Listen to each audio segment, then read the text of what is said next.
नमस्कार साथियों। आज है 28 अक्टूबर और आज हम पढ़ने वाले हैं आज की महत्वपूर्ण करंट अफेयर्स। आज जो भी महत्वपूर्ण प्रश्न बने हैं एग्जाम की दृष्टि से हम उन सबको इस क्लास में पढ़ने वाले हैं। चलिए बढ़ते हैं हम हमारी क्लास की तरफ। आज का पहला प्रश्न है। आज का पहला प्रश्न है, इजराइल के 100 से ज्यादा फाइटर जेट्स ने किस देश में हमला किया है? इसका सही आंसर ईरान है। यहाँ पर दोनों देशों के फ्लैग भी दिख रहे हैं। ये इजराइल का है और ये ईरान का है। अब इन दोनों ही देशों की स्थिति के बारे में हम विस्तार से नक्शे पर समझेंगे। दोस्तों, यहाँ पर ये छोटा सा देश इजराइल है। यहाँ पे ये इतना सा देश, यहाँ पे इजराइल है, ये बिंदी, और यहाँ पर ईरान है।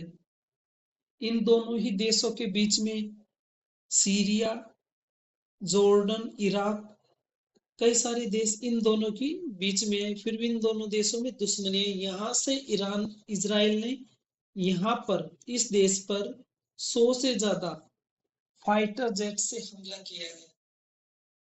मुख्य रूप से ईरान के 3 ठिकानों को निशाना बनाया गया है। इसमें वहां का जो सैन्य बेस में जो युद्ध सामग्री है, उन सब चीजों को निशाना बनाया गया है। अब हम देख लेते हैं यहाँ पर अरब प्रायद्वीप के बारे में कुछ महत्वपूर्ण बातें। अरब प्रायद्वीप का सबसे पूर्वी सिरा ओमान है, दक्षिणी सिरा यमन है और संयुक्त अरब अमीरात इसकी राजधानी, इसकी मुख्य भूमि से हटकर कुछ अलग यहाँ पर एक बिंदु के रूप में ये जो दिख रहा है, यहाँ पर मुख्य भूमि से अलग है। जैसे हमारे देश में दिल्ली है, ये मुख्य भूमि केंद्र में है दिल्ली राजधानी, पर यहाँ पर अलग है, पर मुख्य भूमि से एकदम अलग कर। ये लाल सागर है यहाँ पर, और यहाँ स्वेज कैनाल है जो अरब प्रायद्वीप से इससे बिल्कुल एकदम अलग है। यहाँ पर हम देख सकते हैं ये भूमध्य सागर है, और यहाँ से जो हमारे देश के लिए व्यापार के लिए रास्ता है वो स्वेज कैनाल से होता हुआ यहाँ से निकल के इधर से सीधा हिंद महासागर में, अरब सागर में होता हुआ यहाँ पर इस पोर्ट पर और गुजरात के यहाँ पर पहुंच जाता है। भारत और इस जगह पर, यहाँ पर, अब देखते हैं दोस्तों इसी के बारे में कुछ और तथ्य। यहाँ पे इस हमले को इजराइल ने ऑपरेशन पछतावे का दिन नाम दिया है। ये 26 अक्टूबर की देर रात को हुआ था। यह जवाबी कार्रवाई थी। 1 अक्टूबर को ईरान ने हमला किया, इसके जवाब में इजराइल ने 26 अक्टूबर को कर दिया है हमला। और इसमें कम से कम 20 ठिकाने, मुख्य रूप से 3 थे, पर 20 ठिकाने छोटे मोटे मिलाकर 20 ठिकानों पर हमला किया गया। अब देखते हैं दोस्तों अगला क्वेश्चन। हाल ही में केंद्र सरकार में 29 जॉइंट सेक्रेटरीज की नियुक्ति करने वाले किस पद्मश्री से सम्मानित प्रोफेसर का निधन हो गया है? हाल ही में केंद्र सरकार में 29 जॉइंट सेक्रेटरीज की नियुक्ति करने वाले किस पद्मश्री से सम्मानित प्रोफेसर का निधन हो गया है? इसका साथियों सही जवाब है रोहिणी एम गोडबोले। अब देखते हैं हम हमारा अगला प्रश्न। अगला प्रश्न है, किस देश की क्रिकेट टीम ने पहली बार भारत में टेस्ट सीरीज का खिताब जीती है? पहली बार टेस्ट सीरीज जीती है, तो इसका सही जवाब है ऑप्शन ए न्यूजीलैंड ने। न्यूजीलैंड ने भारत में पहली बार टेस्ट सीरीज जीती है। अभी इस श्रृंखला का एक मैच और बच रहा है। ये 3 मैचों की श्रृंखला थी, इसमें से न्यूजीलैंड ने 2 मैच जीत लिए हैं। अब एक बच रहा है, तो इधर भारत का 0 है, और इधर ये एक मैच अगर और जीत जाते हैं न्यूजीलैंड, तो ये क्लीन स्वीप हो जाएगा, 3-0 से हार। और यहाँ भारत अगर एक मैच और एक मैच जीत लेती है, तो क्लीन स्वीप बचा लेगी। इसका फायदा टीम इंडिया को जो वर्ल्ड टेस्ट सीरीज है उसमें भी मिलेगा, वर्ल्ड टेस्ट चैंपियनशिप में भी इसका फायदा मिलेगा। अब देखते हैं अगला प्रश्न। ये इसी प्रश्न के बारे में रिकॉर्ड है जो मैंने अभी आपको बता दिया उसके बारे में।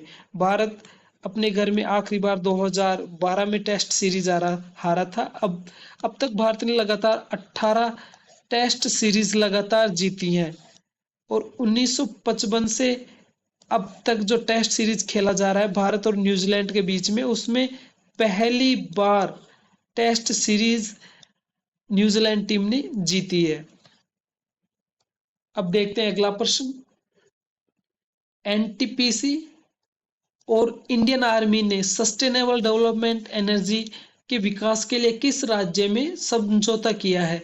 तो दोस्तों इसका सही आंसर आपको इन 4 ऑप्शंस में से देना है। ऑप्शन ए है लद्दाख, ऑप्शन बी है जम्मू कश्मीर, ऑप्शन सी है हिमाचल प्रदेश, और ऑप्शन डी है उत्तराखंड। तो दोस्तों इसका सही आंसर ऑप्शन ए है। लद्दाख में एनटीपीसी और इंडियन आर्मी ने सस्टेनेबल एनर्जी के विकास के लिए समझौता किया है। अब हम देखते हैं अगला प्रश्न। World table tennis championship WTT world table tennis championship event के क्वार्टर फाइनल में पहुंचने वाली पहली भारतीय महिला कौन बनी है? इसका उत्तर आपको इन 4 ऑप्शनों में से देना है। पहला ऑप्शन है मनिका बत्रा, दूसरा है रासरीजा अकुला। इसका सही, ये टाइपिंग एरर है दोस्तों, ये है श्रीजा अकुला। और ऑप्शन सी अर्चना कामत, ऑप्शन डी सानिया मिर्जा। तो इसका सही जवाब है साथियों मनिका बत्रा। अब देखते हैं अगला प्रश्न। भारतीय महिला हॉकी टीम की पूर्व कप्तान ने संन्यास ले लिया है, उनका नाम क्या है? इस ऑप्शन का सही जवाब है रानी रामपाल। रानी रामपाल ने ये भारतीय महिला हॉकी टीम की कप्तान थी। अब इन्होंने संन्यास ले लिया। इन्होंने लगातार 2 बार ओलंपिक में भारतीय हॉकी टीम की कैप्टेंसी इन्होंने की है। ये 2 हॉकी ओलंपिक के बीच में कैप्टन रही हैं। अब इन्होंने संन्यास की घोषणा कर दी है। अब दोस्तों हम देखते हैं कल का जो अभ्यास प्रश्न आपको दिया गया था उसको। अभ्यास प्रश्न था, वर्तमान में सेबी का अध्यक्ष कौन है? वर्तमान में सेबी का अध्यक्ष कौन है? तो इसका सही आंसर है माधुरी पुरी बूच। ये वर्तमान में सेबी के अध्यक्ष हैं। तो हमारा ऑप्शन ए सही हो जाएगा। अब देखते हैं आज का प्रश्न जो आपसे पूछा गया है। आज का प्रश्न है, भारत के वर्तमान में अटॉर्नी जनरल महान्यायवादी कौन है? वर्तमान में भारत के महान्यायवादी कौन है? तो इसका जवाब इन 4 ऑप्शनों में से आपको कमेंट बॉक्स में देना है। हम इसका सही जवाब आपको अगले दिन की क्लास में बताया जाएगा। ये चारों ही भारत के अटॉर्नी जनरल रह चुके हैं, इनमें से एक वर्तमान में है। तो ये जवाब आपको कमेंट बॉक्स में बताना है। आज की हमारी क्लास यहीं तक थी। करंट अफेयर्स से जुड़े रहने के लिए हमारे चैनल से कनेक्ट रहिए। आपको डेली करंट अफेयर्स की क्लास और नए नए प्रश्न रोज मिलते रहेंगे। जय हिंद साथियों।